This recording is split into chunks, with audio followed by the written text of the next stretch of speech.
Guys, if you look at your folder in Blackboard and your practice sheet, I want you guys to do this kind of for homework. This is kind of for you guys. If you're taking Studio One, you've probably done this already. If you have not, here's a good way of graphically using the markers. And I know we're doing right now the color matrix, but using the markers to actually create communication skills in terms of initial ideation with bubble fold diagrams. If you look at page 151 in your textbook, right, 150 and 151, they're going to give you examples. This is chapter 9 called the design process, right? It starts with these bubble diagrams right here. They'll give you kind of a step-by-step instruction of how to get to what this exercise is trying to do. I also provided for you guys in the practice area kind of these circles. You can use the template. You can kind of trace over these. Here's how I would want you kind of organize what would be major adjacencies, minor, and circulation path. Right, so we'll start with kind of looking at this to create kind of graphically this communication. Right, we want to see this communication happening right here. And the idea for this communication is for you to, and I'm trying to see if there's a complete one here. There isn't one here, but it's a communication one that you have usually in your textbooks for Studio. And when you do your initial adjacency diagrams and your initial bubble diagrams, where is a lobby, where is the office room, or where is the foyer, the bedroom, the kitchen, what goes next to each other, what's major, what's minor adjacencies. And we do this graphically. And do this, it should be fun to do this process, it should be informative. But I want to go and start, kind of tell you how I want you guys to start this. Go ahead and, like I said, this is giving you as a template. I'm just going to go ahead and trace right over this. Right. If you look at the textbook, it's going to say use a color pencil. Right, here's a color pencil, and you can use a color pencil. You're going to use blue, right, and create a circle, right. And I'm going to just do a couple of them like this. You can use a pen as well, right. And I know you're not doing a project, so I want you just to make believe, kind of like here's some spaces. There's going to be a major adjacency, a minor, and a circulation path. Things that got to go next to each other. Let me get some markers right now. And let me use let's say this is, and you don't want to use, I'm going to use these colors. Yeah, it's pretty light. You don't want to use such dark colors you can't see text through it, right?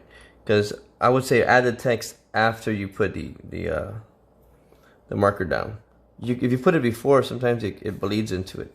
So you can there's several ways of doing this.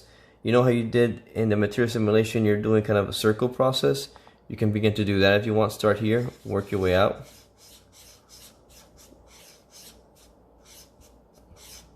Right? And I would say leave an area that's darker. You can do it if you want more of a stylized approach. I like to do this. I'm going to go in this one. Go like this. Right? And then just fill in here. And then I already have this kind of dark area here creating a shadow.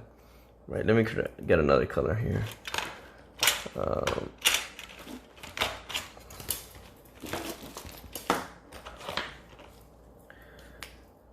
getting the cool tones. Right, here's that's the technique, kind of like a circle. And go through it. Let me get another color here.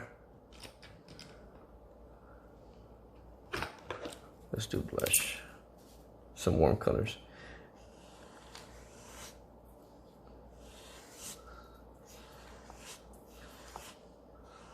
Right, and then just do that.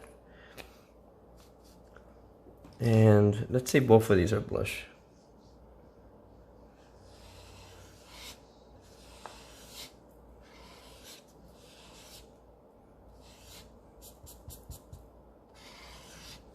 And then I'm going to go back and this green is dying here. That one's gonna be a little too dark. Let me use cadmium orange.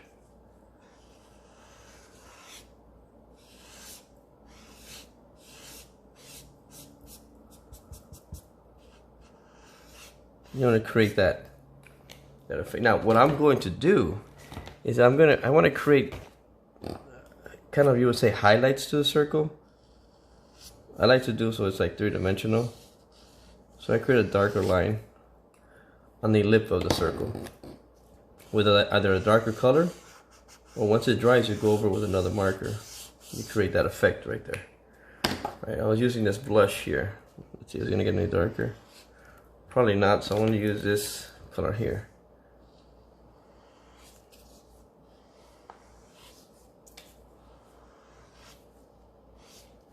Right. And the same thing with the turquoise over here. Get darker here.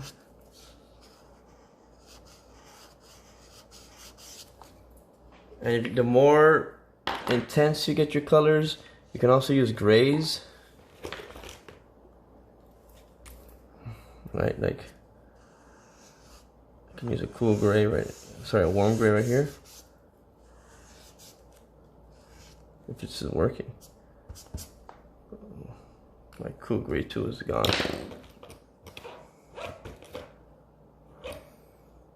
Let me get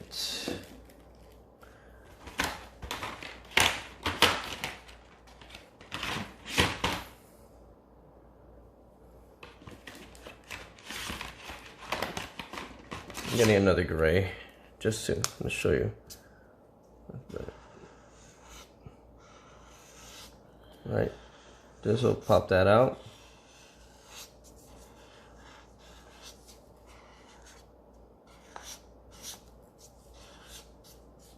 Create more of a shadow on those. Then what I'm gonna do is actually use a gray marker, right, to do the major and minor. Let's say we want these two to be connected, and I'm just gonna draw across like this one. It's major, and this one are major connections. Right. And then let's go to say this one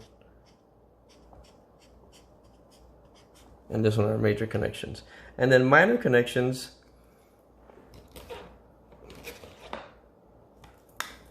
It'll be kind of a skinnier line, and I'll say the minor connection will be this one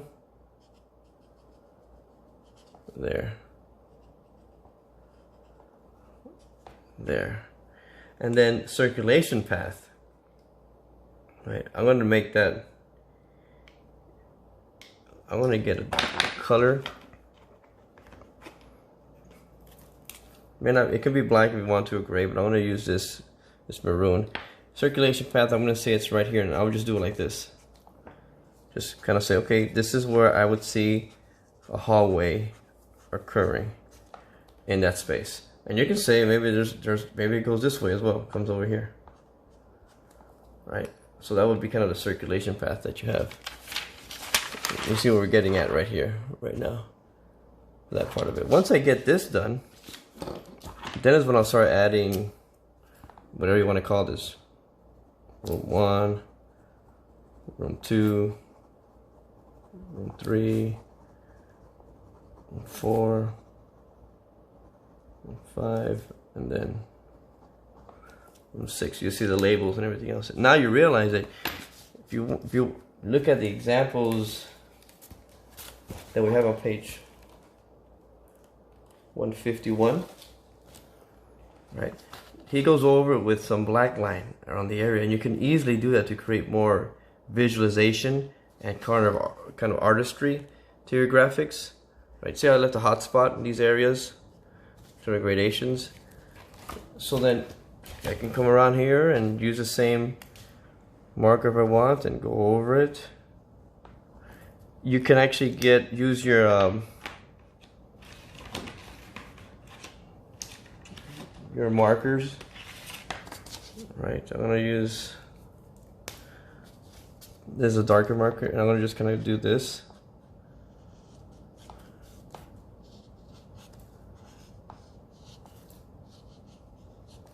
I want to kind of accentuate.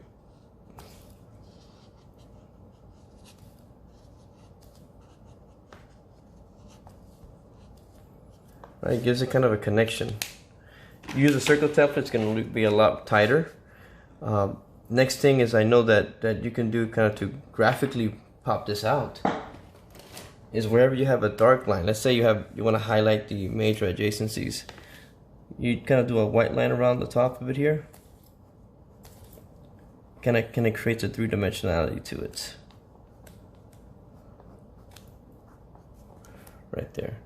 And I like to do that. I like to be more aggressive with the actual circulation. I want to go over it with that color more. And then I know a nice trick is to basically go over this like this. Basically, I'm following the circulation path with a black outline, and visually kind of it creates this language. Oh, it should go in there. So yeah, I'm just going in there with this, going in there. I'm creating kind of an outline, like a visual effect.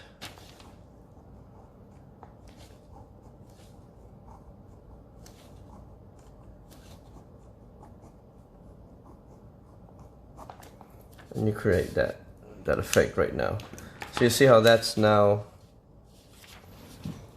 has this language of communicating versus just flat circles. It has a three-dimensionality to it. And of course, the more complex your space, the more bubbles you'll have. But this is the way you create kind of adjacencies with your legend. And then you can, go one step further and kind of create the legend.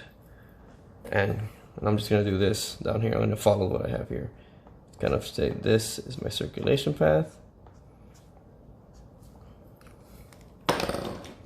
These are my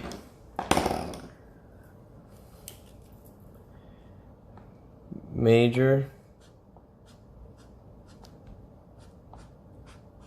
minor. It's about the line thickness, right? Then you can kind of course, write this down. Major adjacencies, minor adjacencies, circulation path. And then when we're done with this, you can kind of see you've created this. So make sure you practice this, guys. Hopefully this helps out, kind of see the marker process. Remember, I like to use a circle process, but it's okay to do you can use a straight line as well. I do like to see when there's variation, like light to dark, right? The hot spots happening, like this one. This one I can make it even darker if I want to, like with the gray marker here. Right. The more you do that, the more it's just going to pop out.